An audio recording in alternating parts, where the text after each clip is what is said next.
We have 250,000 people a day going through the airport. 250,000 people a day are leaving or arriving. That's correct. And our runway movement rate is about 40 in each direction. Net is about 70 movements. 70 an hour. That's right. Today we're joined by a guest whose career spans the heights of aviation. His career began in travel in 1977, advancing to key roles at Dragonair, Virgin Atlantic and Gatwick Airport. Doesn't matter who you work for, you are part of a single team. And you are here to create the best airport experience in the world. I am absolutely obsessed in making sure that the experience on the ground is every bit as good as the experience in the air. Otherwise, I'm not serving. Get ready for an epic interview that's sure to inspire and challenge the way you think about leadership and innovation. Please welcome to the show, the awesome Paul Griffiths.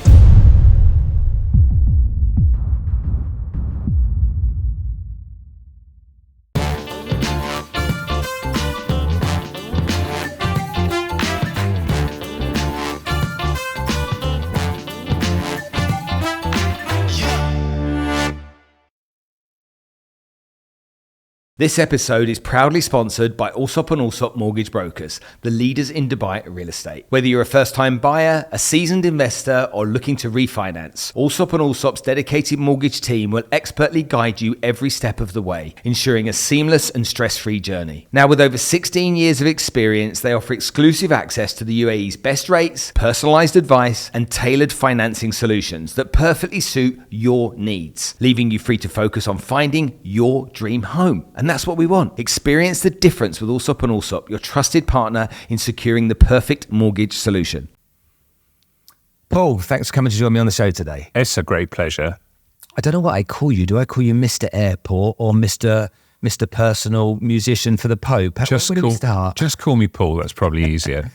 I've got so many questions to ask you today, and so I really appreciate you coming in and sharing some time with me. And I'm often consuming content of yours which relate to this wonderful success story of Dubai airports. Mm-hmm. But I want to get to know this guy behind, because you seem like a really amiable, friendly character. And as I've done some reading on you, I've learned some quite interesting things. And I'm not sure lots of people know about this. So would you mind allowing me to just indulge in going back to your past and learning about your career, but also your hobbies and interests in the early days? Feel free, no problem. Okay. So we'll talk about two things as we go through your younger years. We're going to go through motorbikes, mm-hmm. okay, and we're going to go through organs and music. Mm-hmm. Okay, you couldn't pick two things. Well, absolutely right. And how I ended up in airports compared to where I started is quite an interesting journey, I have to say. So talk to me about that, because as a youngster, you clearly had a decent education, and so I followed that through and understood that. But where did the love of, or what came first, the love of being interested in business and career, or the love of motorbikes and music? What were your initials? Well, I think the sort of technicolor moment for me was when I was 10. And that is my best friend at school, Philip Reardon, came up to me. We were both at a tiny prep school in the north of London. I think probably about 80 pupils total in 4 classes with 4 teachers. So it was incredibly intimate and personal. We had an absolute dragon of a headmistress, Miss Dorothy Hall, who actually gave me a sort of real moral fibre and a sort of sense of right and wrong. And at that time, it was either right or it was terribly wrong, and you just didn't go near it. And I think she shaped a lot of the character that I sort of benefited from later. But my best friend at school, Philip Reardon, came up to me one day and he said, "Paul, do you want to come and join the church choir?" And I said, "Absolutely not, Philip. I'm sorry. I have no interest in music." And he said, "Yeah, you get paid for it." So I said, "Okay, when can I join?" So we went along to the local church, and, that was great, and I quite enjoyed the singing bit. But he said, "Do you want to come and have a look at the organ?" And of course, I'd never really been in a church before, and I had no idea what an organ was or anything. So he took me up to see this amazing machine. And a church organ, I think, is probably the most complex machine ever built by mankind before the Industrial Revolution, because they go back to sort of 14th, 15th century, and they are incredibly intricate and complicated. And here was this massive thing with all these pipes and 3 keyboards and stops, the world's first analog synthesizer in a way. And he showed me how all the stops worked and how you played different keyboards and got different sounds. And I was just transfixed. And you know that movie, The Wizard of Oz, with Judy Garland, that goes back to the 60s. I remember my mother taking me along to see that. And of course, it starts with them in Kansas in the farmhouse, and the tornado comes and they get whipped up into the sky and off they go. And when the house touches down in the land of Oz, it suddenly changes from black and white to colour. And seeing that organ in my local church was my Technicolor moment, where my life changed from black and white to colour. Literally, from that moment on, I wanted to learn to play the organ, and I pestered the music director to give me lessons, and I just wanted to do that. And I got back to school, and Miss Hall came in, and I was playing the piano. I think this was on the Friday of the same week, and she said to me, "Paul, I never knew you played the piano." I said, "Yes, Miss Hall, I do." "And when did you start? How long have you been learning?" I said, "Oh, since Tuesday, miss." And I obviously took to it. I mean, to be fair, there was music in my family. My father was a jazz pianist, and so that sort of latent musical capability was sort of inside but unawoken. So, but hold on a minute. Knowing about your fascination with motorbikes as well, when I think about organs in churches, we're talking about lots of pedals being used, more than one keyboard. And so you're not, for the person that wouldn't understand what that is, that's quite an engineering masterpiece.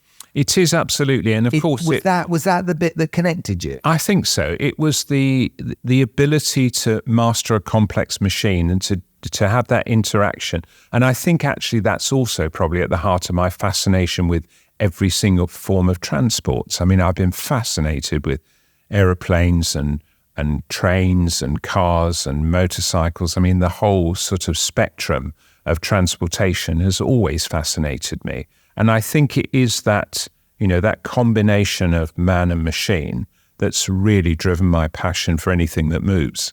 And when we compare other musical instruments, was the organ the first instrument you'd ever got close to?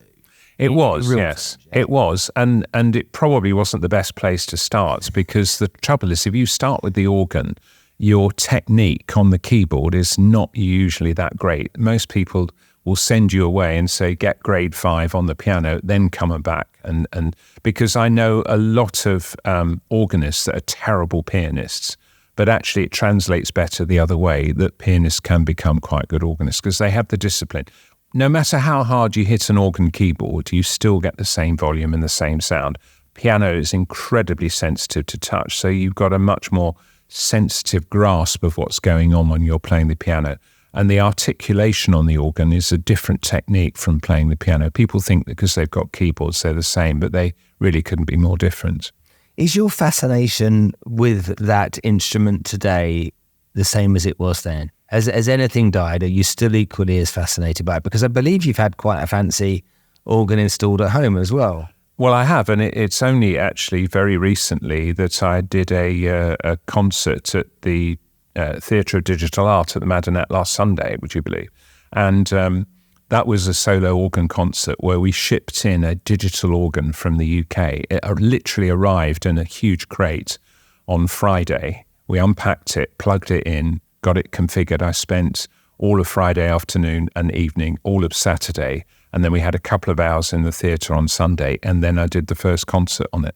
It's fascinating how the technology's moved, because what's happened now is that there are clever digital samples of some very large and impressive organs, and they literally take every pipe and take 3 recordings, start of the note, the sustain of the note, and the decay of the note, and encode them onto digitally sampled hard memory. And then what you do is you put the software on a computer, which is embedded inside a digital representation of an organ. As you play the key, it actually recalls from volatile memory the actual sound of a proper pipe organ. And with a good sound system, you can recreate, Notre Dame in Paris, you can recreate St. Paul's Cathedral and various other venues. So I played 4 different organs with 4 different types of music with different digital backgrounds, quite called the King of Instruments it was. And hopefully there's going to be a series of those coming up over the next months and years to come. You remind me, the way you talk reminds me of Dame Evelyn Glennie. Of course. Because she has, I mean, a deaf Grammy Award winning percussionist. Absolutely, yes. But she talks with the same enthusiasm that you talk with around the instrument itself and the subject. Well, if you hear her play, you can detect that passion in her performance. She is an absolute phenomenon. We went to see her in Abu Dhabi a few years ago, and she was just so impressive, incredible. It's amazing how somebody can do that. Indeed. And, as you say, she's deaf. And I think it must be the vibration that she can feel from the instruments that she plays, which gives her phenomenal talent, It leans into that kind of sixth sense thing. Absolutely right. Okay, yes. back to you. So with this young kid, you've fallen in love with this instrument, and for that moment onwards, that's going to play a role in your life. Absolutely. Okay. Yes, Now, does someone like you marry somebody who has nothing to do with music so you can keep things separate, or do you have some competition in the household? I have a little bit of competition. In fact, my wife is also a fellow of the Royal College of Organists. She's a classical music composer as well. So we met actually at an organ recital, and it's not exactly the place where you go to meet people, is it? You'll be the first person I've ever met that did. There you go, you see. No, she was the organist at Christ Hospital School, and I got a phone call from a colleague of mine who said, look, come over to the school and meet this organist. She's quite alternative. She does all these different things around the school. So I went along to this organ recital and we had a chat, and it was clear we had something in common. And ever since, we've sort of, she writes music, I play it. I mean, in the concerts I do, I often feature some of her music. So, we have a very close and sympathetic relationship around a musical life that's just embedded us with us all. It's interesting, actually. There are 4 organists in our family, and I'm the worst one of the 4. So, my sister-in-law was organ scholar at Westminster Abbey. My brother-in-law was actually the sub-organist at Westminster Abbey and played, for a lot of state occasions. My wife was the organist at Christ Hospital School in Horsham, and it's only me that hasn't pursued it as a profession. Wow. There's something in the genes then, isn't there? Just a little bit. You wouldn't want to be the 5th person at the dinner table because you probably wouldn't understand a word we were saying to each other. Talk to me about then religion and how that connects you, because obviously if you're in the place where back when you were young, these organs all were, you would be very often, I'm sure, popping into a cathedral or a church to be able to get your fix from various instruments that you were fascinated by. You weren't religious when you were growing up. No, true. Did the church then have an impact on you? Did religion have an impact on you in that way, as maybe it could? Well, that's a very interesting question, because I think the thing is the fascination with the organ also grew in me a fascination with the sacraments, And it was interesting because, of course, when you're a church musician, you get an intimate understanding of the liturgy. And, of course, every season in the church has a different type of music to fit it. And I gained also a love of choral music in a sacred setting. And some of the best things that I've done, I think, are accompanying choirs in some pretty spectacular places. I mean, a lot of cathedrals in the UK where they have visiting choirs I've gone to play, and I've done some quite, phenomenal things with choirs around the place. And actually, there is a setting for a particular type of service called a choral evensong, and there's an absolute rich tapestry of music spanning many centuries, a lot of it incredibly beautiful. And when you hear a great choir singing fantastic liturgical music in an incredible setting with a very sympathetic organist accompanying them expertly on a vast machine, it's just a confluence of so many beautiful things. It just brings out a lot of humility. And I think that's really good, because I think you get to understand more where you fit in the order of the universe. And it's probably a lot less than you perhaps would think if you didn't have that insight, So I think humility is a bit another part of my character, hopefully, and that I think gives you other qualities. The ability to listen, the ability not to be afraid if you're the dumbest person in the room. All of those things, which actually have been quite influential in my business life as well as my musical life. But the word that kind of sprung to mind as you were describing that then to me, strangely, was heavenly.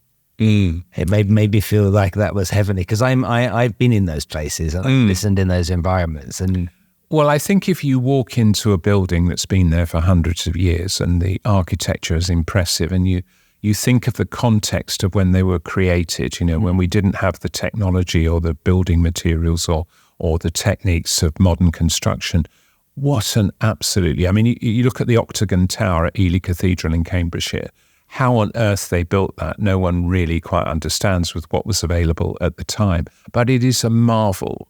And I think, those places of worship were designed to be impressive and to make an impression on everyone that walks in. And that's as true today as it was hundreds of years ago. It's almost like the architects were sat there going, right, look, we've got to consider the acoustics for the future. Who knows what's going to be created?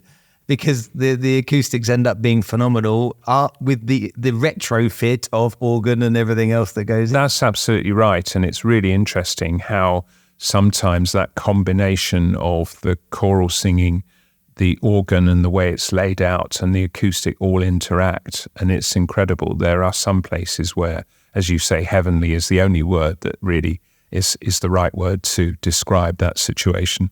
I feel we've got probably 2 hours on organs to talk about, which we won't get through today. So let's move on to this other passion. So when then did motorbikes play a role in your life? We know what happened. You're young at school. These organs have become a fascination for you.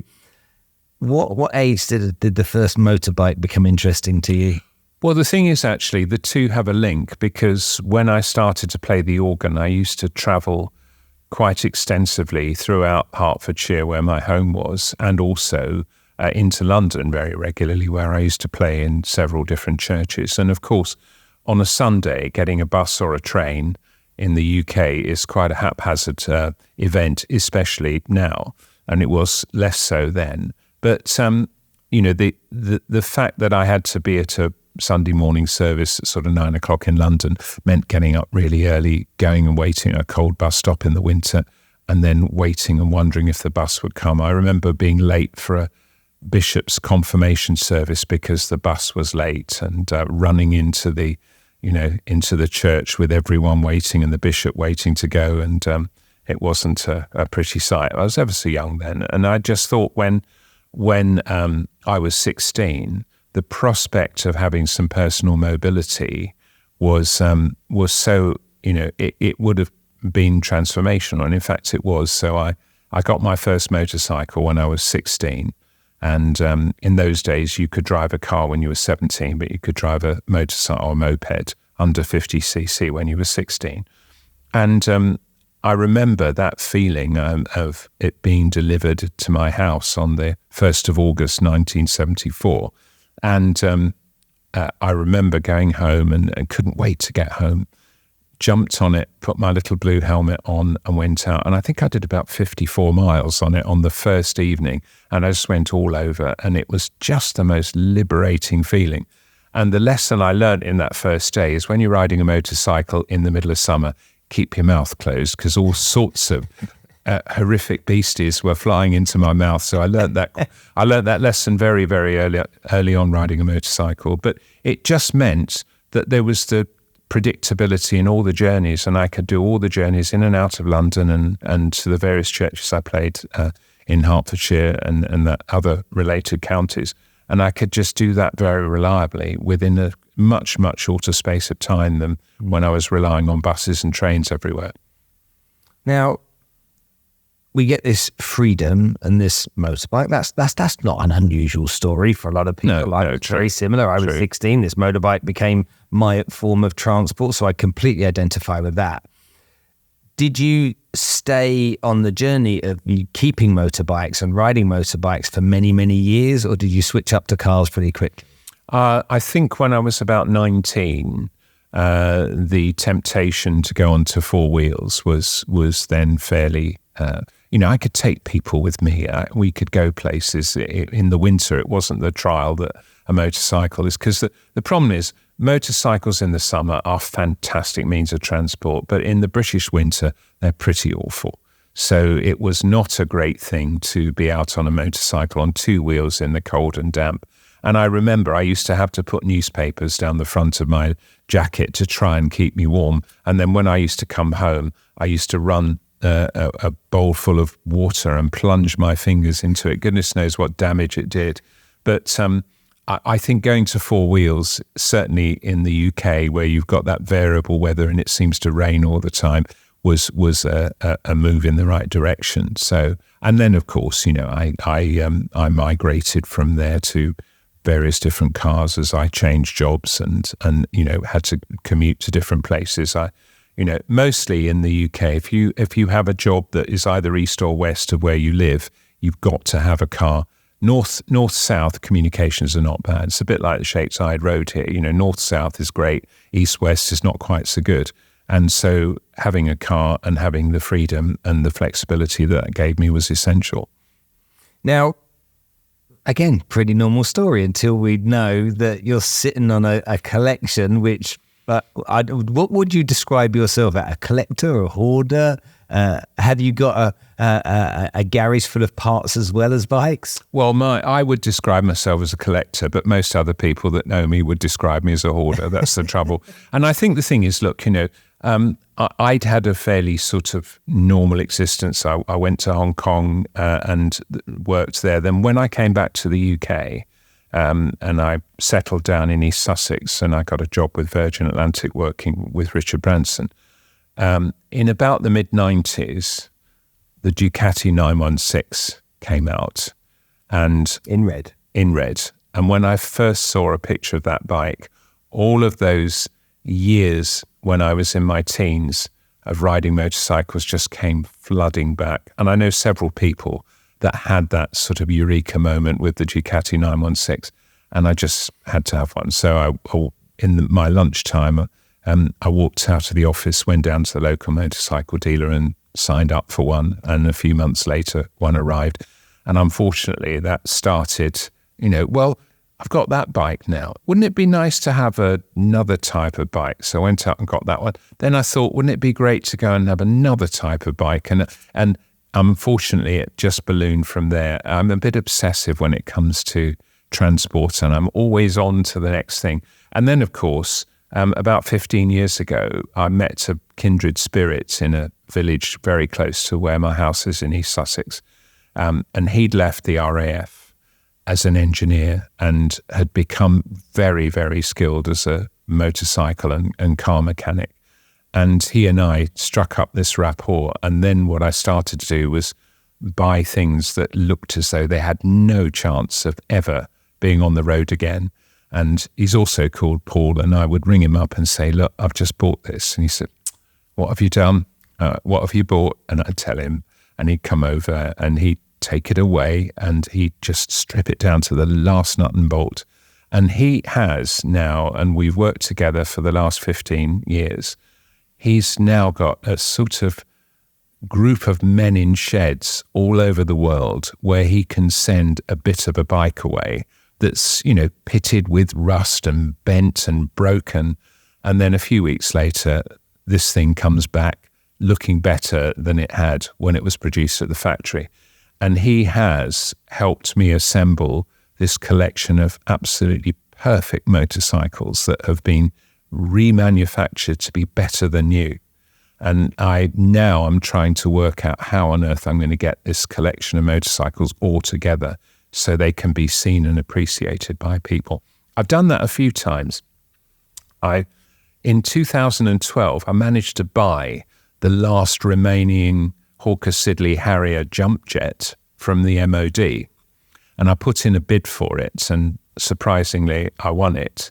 And I sent that away to North Yorkshire, where there's a company that actually will do exactly the same thing to a jet aeroplane that my friend Paul does to motorcycles. So Chris Wilson at Aviation got this amazing Harrier for me that's actually still holds the world record of the fastest transatlantic crossing between what was called the GPO Tower in London and the Empire State Building in New York. And it was an RAF aircraft at that time, piloted by Squadron Leader Tom Leckie Thompson, whose daughter used to be a secretary at Virgin Atlantic, would you believe? And Tom, who's still alive today, flew the Harrier. It was refueled 7 times by Victor tanker across the Atlantic and landed on the wharf next to the Empire State Building.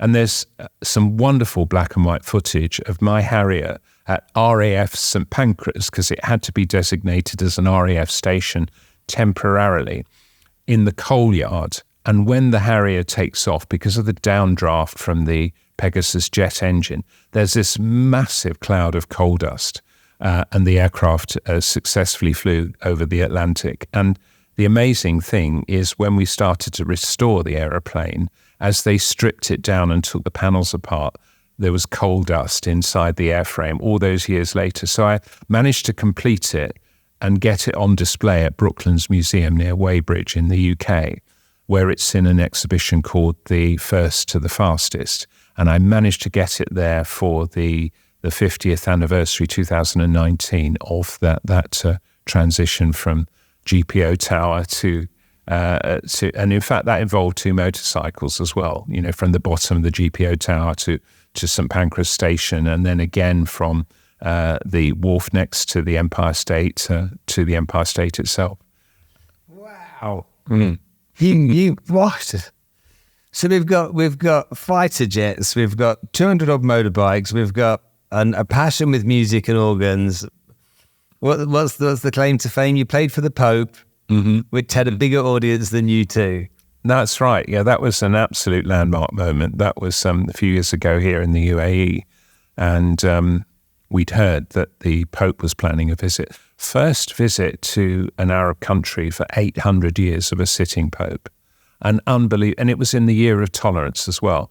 It was an absolute landmark moment, I think, for the UAE to demonstrate how seriously they took the year of tolerance, to invite the Pope to come and celebrate Holy Mass in the Sheikh Zayed Stadium in Abu Dhabi with a live audience.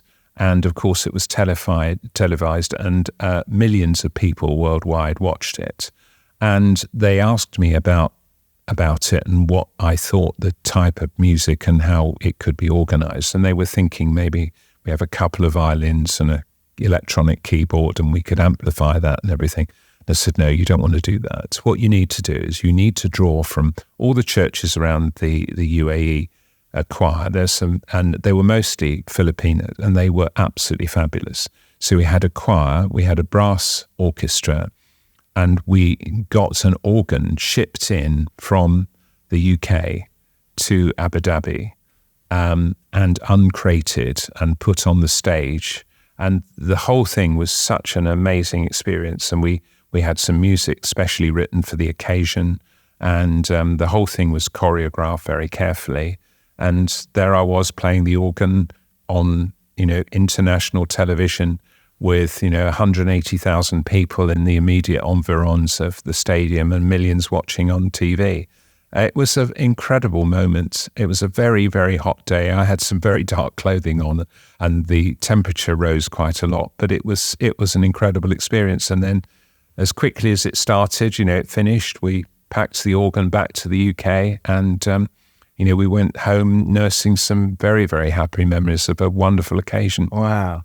Yes, pinch yourself how lucky you must be to be able to be involved in that. Well, it was great because, of course, there was a little bit of a sort of before story as well as an after story. And they sort of followed my experience online, and everyone was saying, I wonder how he's feeling. The Pope's warming up for Mass, and how nervous must he be and everything. And it was great sort of sharing that experience before and after with people. It was a real landmark occasion. And for months afterwards, people have stopped me in the street and say, you played the organ for the Pope, didn't you? And I said, yes, I did. And it was fantastic. Amazing. I mean, how many times do you meet somebody else that's got that to say? That's very true. Not that often, I have to say. Yes. Yeah. Mm-hmm. Okay, let's talk about your career and talk about this wonderful business that you run that seems to have grown from strength to strength over the years. We're all critical of airports, whether we're stuck in there because of delays or because our favourite shop isn't there or whatever it may be, but not Dubai. We're not critical of Dubai Airport because we're spoilt rotten with a phenomenal facility that we have here. But your journey to getting involved in that started much earlier than that. And if we go back to your history, you've had time working with Richard Branson at Virgin. You've had a lot of time working with Gatwick Airport, which arguably, depending on how you see things in the UK, isn't London's favourite airport. But that journey, for a lot of people, they'll see you as the CEO of this big conglomerate organisation, this kind of very important job, super successful guy. The fact that now everyone knows, listening and watching this, is that you're pretty obsessed with a few other things as well. And you've got a very, clearly a big part of your life is involving things outside of being a CEO, as they will say. How did your journey start in business? What were the lessons that you took? Who were the people that inspired you? Who were the people that really were heroes for you along that journey? And what lessons have you learned? If we take that in stages. Sure. Well, if I go back to my time at my primary school with Miss Hall, I remember her saying to me, because at that time my passion was almost exclusively music. And I wanted to be a cathedral organist. I just wanted to play the organ. And if you'd have stuck me in an organ loft in York Minster or Liverpool Cathedral for the rest of my life, at that time I would have been really, really happy. I think that was before I discovered motorcycles and all the other richness of life that's slightly less conducive to a sacred setting, shall we say. And I think the thing is that I remember her saying the day I left my primary school, look, I don't care how old and doddery I am, the day you play at St. Paul's Cathedral, you are coming back, you are going to get me and you're going to push me in my wheelchair and I'm going to come and listen to you. And guess what? A few years later, I was able to go back and say, Miss Hall, do you remember that promise you made me make to you? I am playing at St. Paul's Cathedral and I want you to be there. And she came along and it was fabulous. And it was so nice to be able to deliver on something that she so prophetically had said was going to happen. How awesome. It was great. But I think the thing is that my father, although he'd been a jazz pianist, was very scathing of the idea of me being a professional musician. He actively sort of discouraged me and said, look, you'll never pay and no matter how perfectly you can play a Bach toccata and fugue, you'll never pay the gas bill. Get a proper job.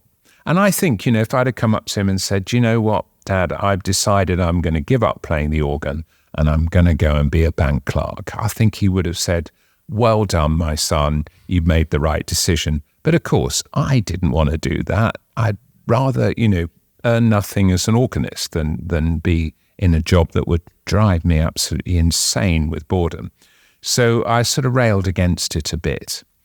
But then you see, I had a bit of a dilemma because I was very interested in science and computers were in their very early days then.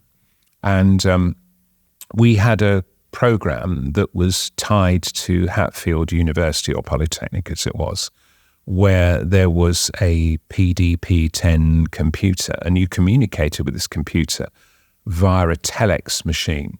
And a telex machine, for those of you listening that don't really go back that I can't even believe we have to explain that. I know. Exactly, a telex machine. Telex? Well, basically, you know that we claim that anything under 50 megabytes a second in broadband is just so pedestrian. Well, this operated at 120 bytes a second. It wasn't even on the spectrum of modern communications. And we had paper tape, and we had to write the programs and load them by typing into this machine on a roll of paper. But it did actually awaken my interest in the ability to program a machine to do something. And I wrote some early programs and my teacher was quite impressed and he said, you should really go and study this. So my A-level choices were a bit weird. Maths, physics, computer science and music. And when I was growing up, it was, you can't possibly have that combination. You have to choose. You're either an arts person or you're a science person. Yeah. That's right. And the thing is, you see, that I was determined to do both. And I was told by various tutors, those don't work in combination. There's no way. But I did music and I did all the other qualifications. And then I merged with, this computer science qualification. And then when it came to finding a job, actually, we had a tour operator not far from where we lived, part of the rank organisation, and they had a computer department which actually fueled their reservation system. Very elementary it was in those days. And I went along for an interview, and they offered me a job in their res department, basically answering telephones, taking bookings over the phone, booking flights and things. So I learned all the computer language, which I picked up quite quickly. The amazing thing, though, is I was in my very early 20s, and I was the only male on the entire floor of about 60 employees. So I got a lot of cake and a lot of coffee made for me and a lot of invites to go out in the evenings, which was great fun. Anyway, less said on live broadcast, the better. But it was just an incredible experience, and I got very, very interested in the application of technology and transport, because this particular company chartered a lot of aircraft, and they had to plan them and use them efficiently, because aeroplanes are incredibly expensive pieces of capital equipment, and when they're on the ground, they're not earning any money. So I started to do a lot of aircraft scheduling and turnaround and planning and all the rest of it. And then I migrated through a couple of other companies to a company that operated effectively an airline that flew to and from the Caribbean and all over Italy. And I was tasked with managing this quite complex schedule of different aircraft. And then I joined a company that was in publishing. It was the sort of forerunner of the official airline guide, now Sirium, and they had an immense database of aircraft schedules, and they used to coordinate them and publish books and timetables. And I went out to Hong Kong with them, and while I was in Hong Kong, I actually joined a startup airline called Dragonair, and I started to write computer software because the PC had been invented, which sort of optimized the schedules and did revenue management and operated the frequent flyer program and everything. So I wrote all the software and ran the marketing and everything. And I had a great time in Hong Kong. I really loved it there. And then what happened is I decided that, I wanted to take a slightly different direction. I had a number of offers. I could have stayed in Hong Kong and joined Cathay Pacific. I met the CEO, who was a lovely man, and he offered me the opportunity to join Cathay. Or I could have come back to the UK and founded a company to sell my own software. So I decided to do that. And I had a number of airline clients. And I got a call one day to go and meet this chap who just leased a 747 from Boeing. And I went to see him on his houseboat. He was a quite eccentric chap with a beard and didn't wear a tie, had a jumper. But I showed him what this software would do, and he was immediately quite interested. And I remember him saying to someone, I've just seen something which I think is going to transform our airline into a world player. It's going to be able to track the fuel consumption. It's going to be able to optimize our revenue. It's going to be able to do this, that, and the other. And he was great. And then before long, I joined the board and actually being part of the Virgin Atlantic story during the early years of growth. And we grew the airline over the 13 years I was there to 30 aeroplanes and really made an impact, and we were making quite good money. Then, of course, 9/11 happened and the sort of wheels fell off the aviation industry, and he asked me if I'd go and run the rail business and do a similar thing for the rail business. And so I went to the rail business. It was slightly more difficult than the airline business because, of course, trains are not set up with the sort of detail and the controllability that you've got with the aviation scene. And after a couple of years, I decided that, my time was done. And Gatwick, I think, had gone through a stage where it was being a bit criticised for its lack of customer service focus. You've alluded to that area, and I think that's... Gatwick Airport, never. Anyway, so I was asked if I'd come and be the chairman and CEO of Gatwick. So I took that job. And actually, that was a bit transformational because a lot of people, I think, regard airports to be all about infrastructure and management. And, airports around the world are sort of run on a let's sweat the assets and sell a lot of duty free and never mind about customer service. That will make us the money. And having worked for an airline, a very innovative airline that was known for putting customer service at the top of the tree, I really felt that I could make a bit of an impact on the airport business. And actually, the great thing about Gatwick, it has a great community. It sits on the borders of about 7 different local councils, and you have to maintain a sort of very, sort of friendly environment. And it was quite interesting. Some of the meetings that we had were quite tricky because people would complain about, aircraft dumping fuel and killing their daffodils and frightening their peacocks, and the aircraft would rattle their windows. Yeah, of course. Yeah. All that sort of stuff, because it's quite rural around Gatwick. And, they sort of, it was almost like being in the stocks on the village green, and they'd throw tomatoes at you, and you'd sit through these meetings. Then you'd have a coffee break. And then during the coffee break, you'd say, what are you doing at the weekend? Oh, do you know, we've got a villa in Spain, and we go there every other week if we can. We book all our tickets up front. It's only 5 minutes to the airport. And for, £20 return, we can get there and back. It's incredibly convenient. Then the coffee break would finish and you go back in. And now another thing, this aircraft noise at night, why does that DC-10 always take this particular route and fly over our house? So it was a really tricky situation.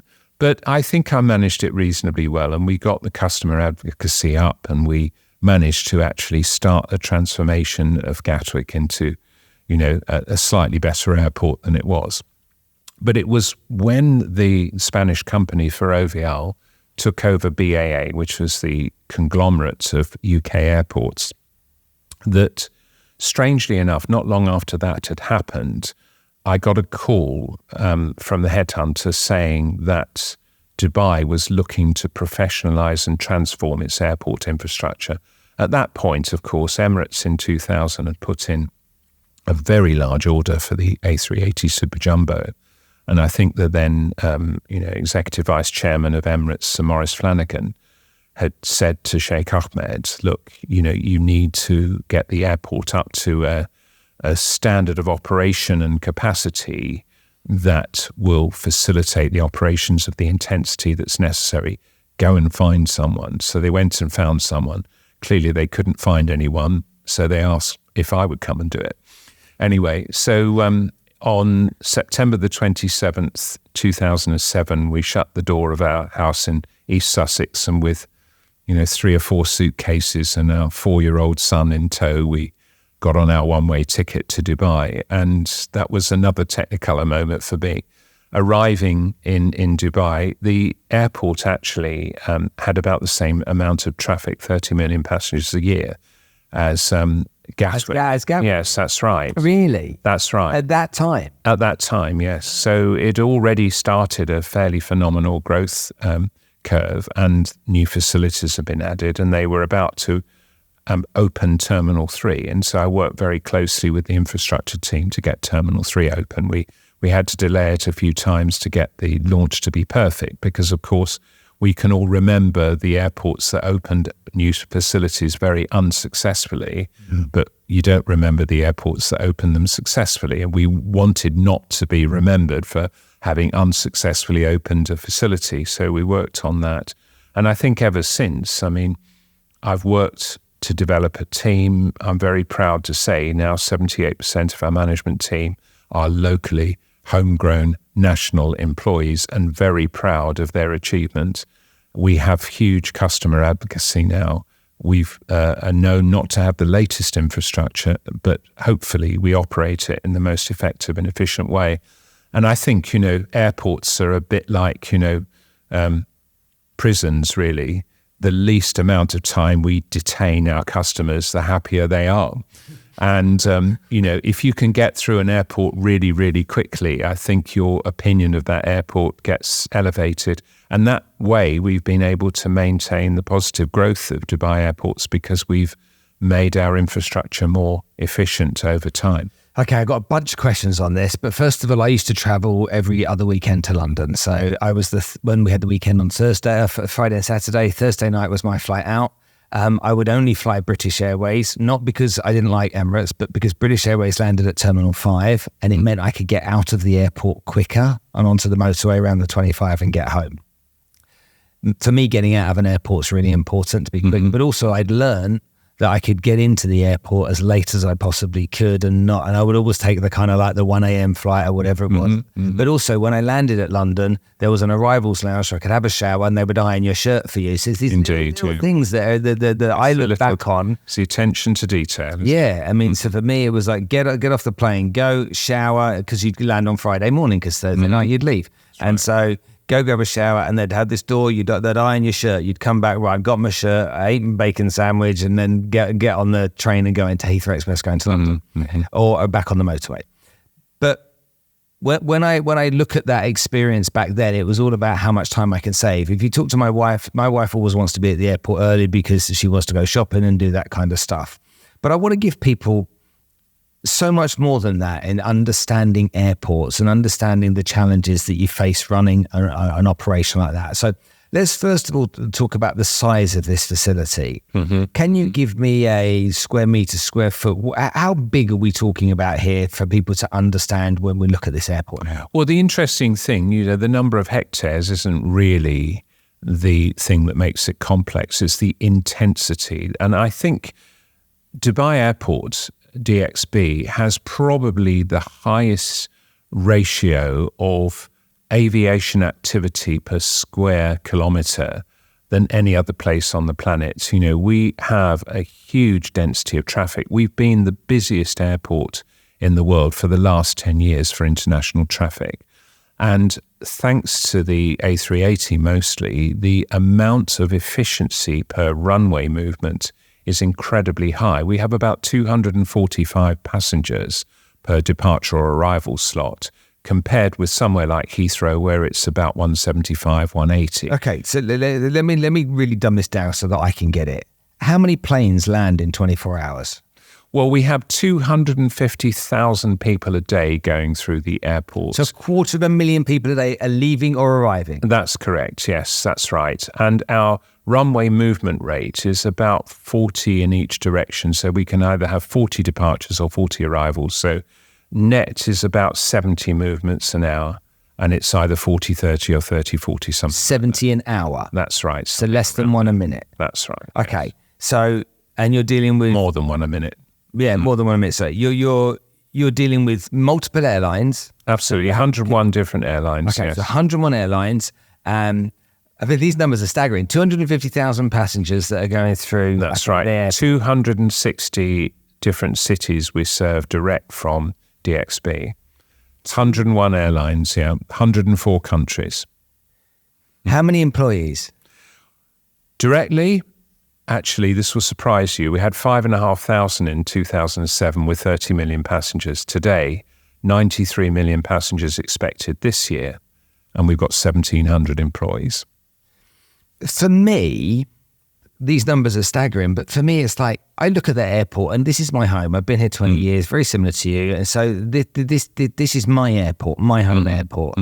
And I, occasionally I might go to another airport, like I did some years ago when they opened the business class terminal in Doha. Okay, and I walked in there and it was very swanky and very nice. And you go into the shopping area in Hamad Airport, whatever it's called, and you go in the shopping area, it's very, very glamorous and whatnot. But that aside, I look at airports and I'm like, how do you make them better? Because they keep improving. But I look at that and I'm like, I look around, I'm like, what would I do? I can I can check in business class. I can be straight through the X-ray machines, and that's minutes upon arriving at the airport. I'm straight to the elevator, or if I'm really late, I can walk straight to the plane, and that's minutes. Okay, yes, there's some distance sometimes if you're at one end of the terminal to the other, but very rarely does that happen. It's like, how do I make that process even smoother?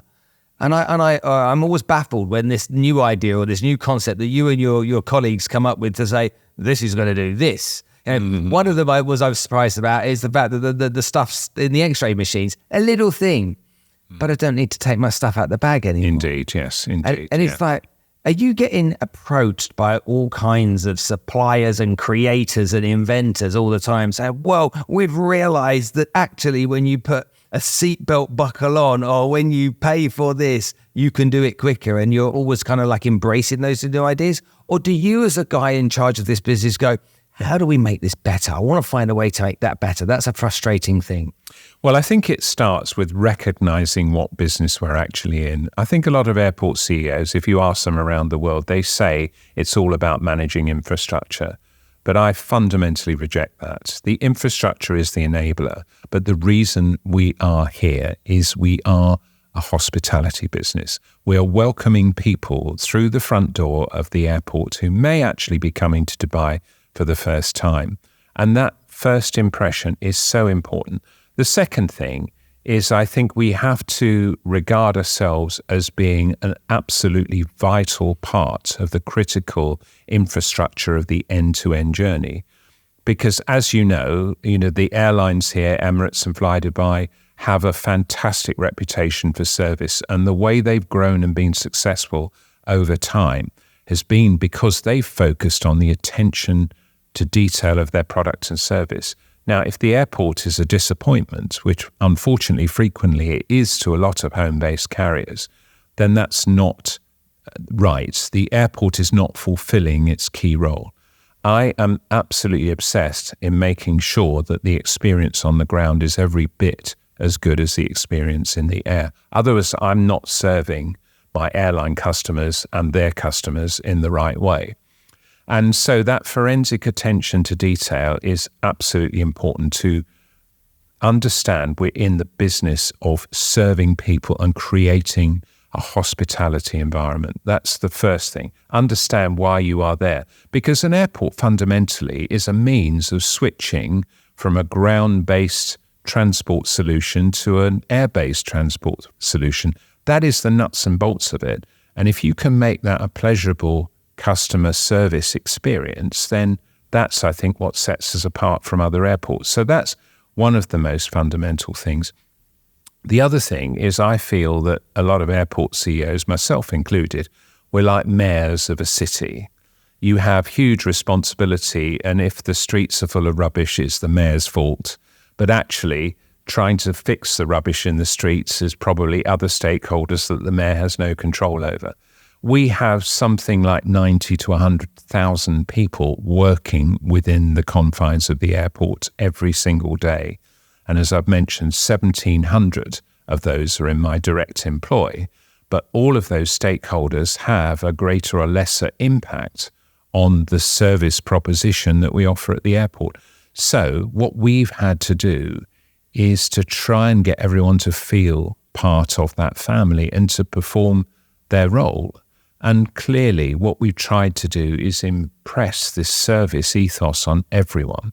And the way we've done this is a sort of multi-layer strategy. The first thing we did is when I arrived, knowing that we had this huge number of people that were employed, but not necessarily in the most effective way, we started a retraining and development program to educate, inform, and develop our employees. We also took a lot of very young graduates straight out of tertiary education locally.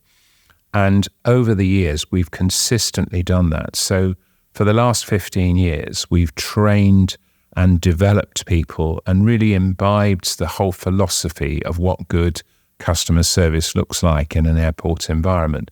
And now, as I mentioned earlier, 78% of my management team are Emirati nationals, and they are there because we've recruited and trained and developed and promoted them. They are the best people for the job, and they're incredibly proud of that. So our customer advocacy scores are in the 90s. Our employee advocacy scores are in the 90s, according to the Gallup poll.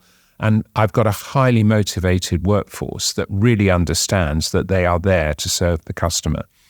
And what we've also done is we've invested in training, and it's our money that goes towards paying for this. We've invested in training all of our stakeholders. We've got a couple of programs. One is called 1DXB.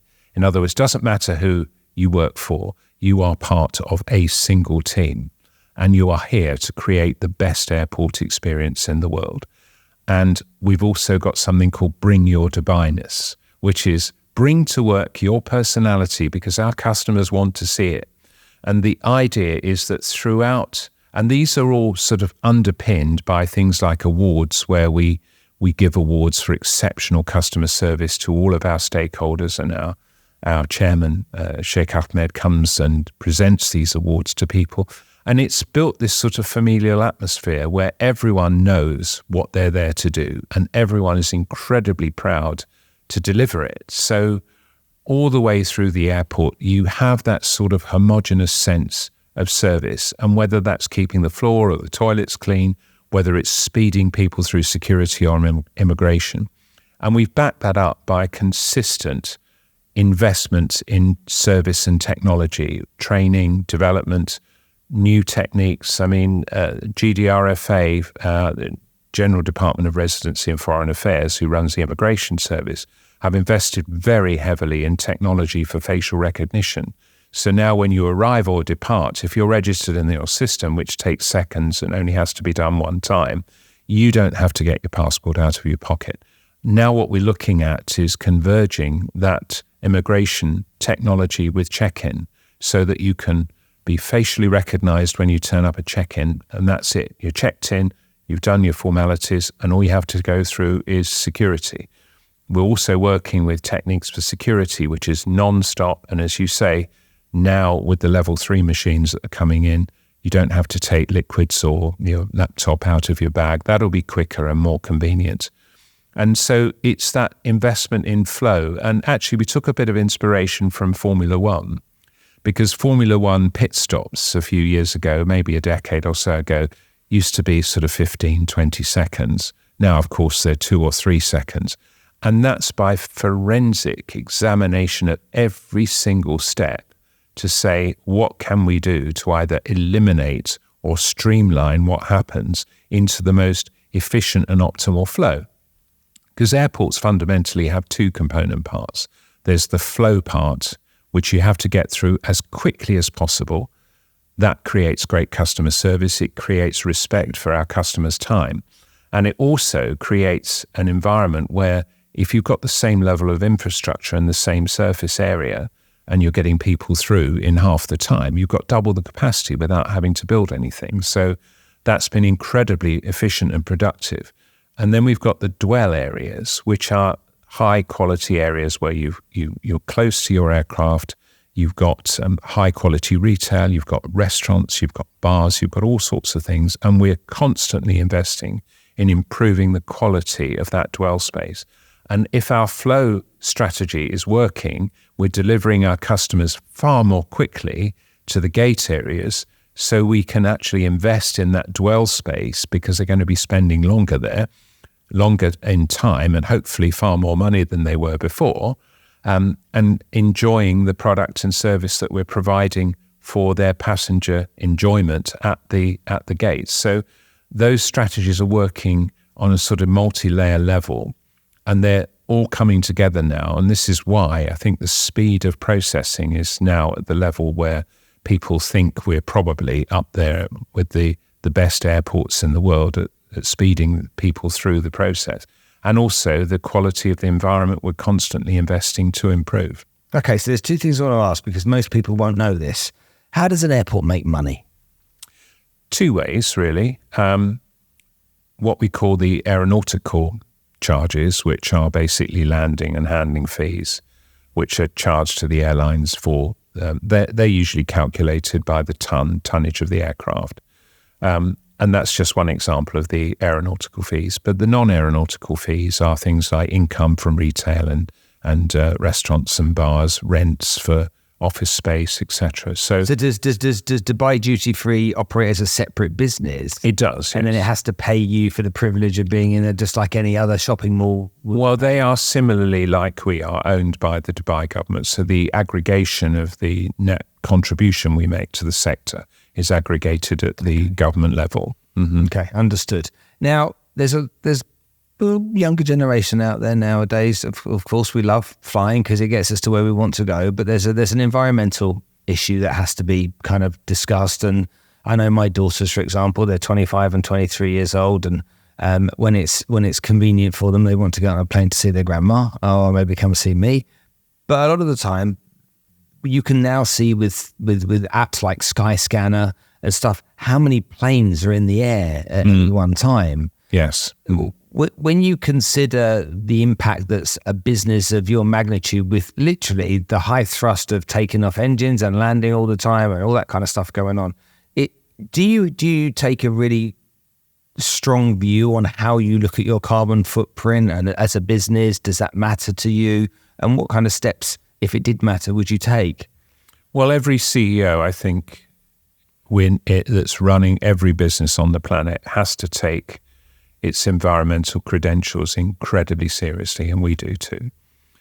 Aviation is a very, very difficult sector to be able to eliminate carbon emissions. And of course, the technology to provide a completely green aircraft is still some years away, because we have to carry the fuel that we burn with us. And there is nothing as calorifically dense as a litre of Jet A1 per kilo. Jet A1 is aviation Jet fuel. A1 being aviation fuel, and that's the fuel that we put in every aircraft that goes through DXB. Now, there are alternatives. For example, sustainable aviation fuel is discussed as being a drop-in fuel. That's a fuel that, instead of being mined from the ground, and extracted as oil and then refined, is actually processed from feedstock. It's plants that are grown. And the idea is that this particular fuel will extract carbon from the atmosphere during the life cycle the plant is grown. And then the fuel is manufactured from those plants. So we effectively extract carbon from the air before we then emit it when we burn the fuel. Really? So, yes. So effectively, those plants are extracting carbon, embedding it into the fuel, which we then release. So on a net consumption versus production basis, we're in a much better place than actually releasing carbon from oil that's buried deep in the ground. So that's a technique for a drop-in solution. The problem is production, because it requires quite a lot of land to be able to grow the feedstock for sustainable aviation fuel. So the amount of fuel that's produced using sustainable plants is about 0.1% of the total demand for Jet A1 aviation fuel. So unless production is beefed up significantly, it's not going to make that much of an impression. And I think there's a lot of pressure on to actually accelerate the ability to produce SAF, not just from plants, but there's also interesting techniques called PTL, for example, power to liquid, where you can actually use electricity to extract carbon from the atmosphere, which is condensed into fuel that can then be burnt in jet engines. The trouble is that technology is in its very, very early stages, and it's not particularly efficient at the moment. There's a huge amount of electrical energy to be able to do that. So I think there are several other ways I think we can help. I mean, for example, we aim to send less than 20% of waste to landfill by next year. We are aiming to change all of our hydrocarbon burning ground equipment out to either electric or hydrogen solutions. That will mean that in a couple of years' time, I will not be issuing any permits for any vehicle to go onto the airfield that aren't powered by some form of green energy. We've changed all of our light bulbs. All of our runways are now lit by LED light bulbs instead of the halogen light bulbs. We are constantly refining the control systems for our air conditioning throughout the airport to do that. And there's some clever things going on. For example, the idea of using solar energy now. We've got a 40 megawatt deal signed with the Dubai Electricity and Water Authority to be able to generate solar electricity from PV panels on the roofs of all of our buildings. That will supply, I think, 10 to 12% of our total electricity requirement. But the interesting thing is if we can use that electricity when the sun is shining to cool the water and store it, we can then recirculate that water in the evening when the sun isn't shining. So we're not using power that we have to draw from the grid to power air conditioning compressors. We just recirculate the air using the chilled water So effectively, the water can be used as a sort of battery to store the energy that we've harvested from the sun during the day. So there's lots of things going on to really forensically examine all the opportunities to reduce our carbon footprint. And every CEO around the world has to do that. And I think really we end up in a situation where industry has to invest in the innovation and technology to provide solutions which become sustainable over a short period of time. Government has got to mandate the behavior and give some incentives to make that happen. But the consumer ultimately has to play a part. And if that means that over time, we have to bear the cost burden of becoming carbon neutral as we travel, irrespective of what mode we use, then I think that's a necessary outcome of this, because I'd rather have a planet to inhabit in 100 years' time than actually live for the next 50 years and have a supply chain, whatever industry you're in, that isn't fully reinvesting to make its entire carbon footprint as close to neutral as we can make it. You've done this job for a long time. Mm-hmm. Are you proud? I think I'm more proud of some of the changes we've made. I'm particularly proud of the social responsibility we've shown in developing talent. I think we probably have one of the most successful transitions from a largely expatriate populated organisation to one that is run very largely by local talent. I would argue, you said this number earlier, I would argue, I don't even think the police has that percentage of Emiratis. I think 78%, you said. 78% of senior management positions are filled by UAE nationals. But that's 3 in 4. That's right. Yes. Tell me a company in Dubai or a business in Dubai, I've been here 20 years, I don't know any. That's staggering. But the thing is, you see, that to me isn't the achievement. The achievement is when you meet them and you see the pride, the capability and the faith in what we're doing.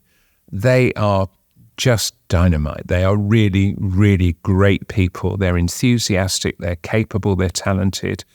And they will fight for the airport. They will get an outcome irrespective of how difficult that is. They're really determined and very, very capable. I mean, my management team, as I said earlier, I'm not afraid to be the dumbest in the room. Hopefully I'm not the dumbest in the room, but I think it's always absolutely necessary to build a team of capable people that need leadership, the occasional nudge on the tiller to point them in the right direction, but to make sure they understand the vision, the mission, all of the things that we are seeking to achieve and can just get on with it. The ability to delegate authority, I think, is absolutely essential in a complex organization. Tell me about your superpower, because clearly to be the CEO of such a big organization, to do so well, it's a fantastic career that you've got. You must have some superpower, some hidden genius inside of you. Absolutely not. No, come on. I have no superpower at all. I've just, I think, been able to pursue a career where I've followed the opportunity and I've gained a huge amount of experience and insight as to how many things work. If you point me at something in the airport, I will know at least a substantial percentage about how it operates, whether it's airline revenue management or frequent flyer programs or aircraft engineering. I mean, stick me in a simulator with a A380 or a 777, I could probably land it okay, that sort of thing. I've got a vertical takeoff and landing jump jet. I've never flown it, but I think I know roughly how it works. I doubt I would be able to pilot it successfully. And I think the thing is, look, I always think the vital part of management and communication is listening. Spend 60% of your time listening and 40% speaking, and that's probably about the right ratio. I learn so much every day just listening to people. I spend a lot of time, we have a youth council within the airports, the sort of 20-somethings. I spend a lot of time with them. I'll go out cycling with them at Nad Al Sheba at the weekend, and when you sit in Joe the Juice and you have a tuna sandwich and a smoothie and they talk, it's just fascinating. If you want to know the future shape of the technology and the environmental approach and the way the world is going to look like in the future, spend your time with young people. You'll hear so many things that will educate you and inform you. And I think that's the thing. Always, cast opinions from so many different sources, and you'll get a pretty accurate landscape of the issues you need to address as a CEO.